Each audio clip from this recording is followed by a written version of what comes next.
عالمی منظرنامے سے آپ کو بتائیں، امریکی سینیٹ میں ریپبلکن رکن کی جانب سے پاکستان اور چین مخالف بل پیش کر دیا گیا۔ امریکی سینیٹ میں ریپبلکن سینیٹر مارکو روبیو نے بل پیش کیا جس میں چین کے بڑے اثر رسوخ اور پاکستان کی جانب سے مبینہ خطرات سے نپٹنے کے لیے بھارت کی مدد کا وعدہ کیا گیا۔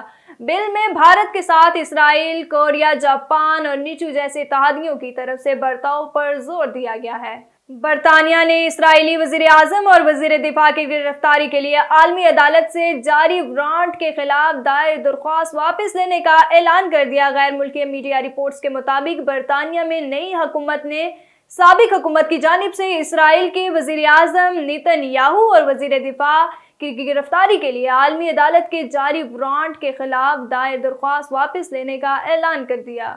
اور آپ کو بتائیں، چین میں آن لائن خریداروں کی تعداد 90 کروڑ سے تجاوز کر گئی۔ ملک میں سمارٹ، سبز اور صحت مند زندگی گزارنے کے لیے ڈیزائن کردہ مصنوعات کی مانگ میں مسلسل اضافہ ہو رہا ہے۔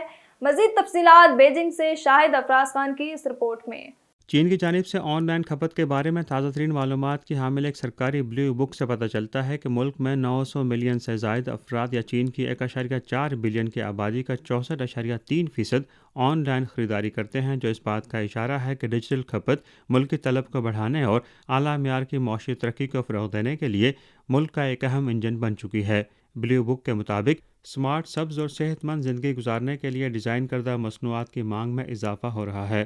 صحت کے بارے میں شعور رکھنے والے صارفین کی بڑھتی ہوئی تعداد اور ٹیکنالوجیز میں مسلسل پیش رفت نے صحت سے متعلق مصنوعات اور خدمات کی طلب کو فروغ دیا ہے۔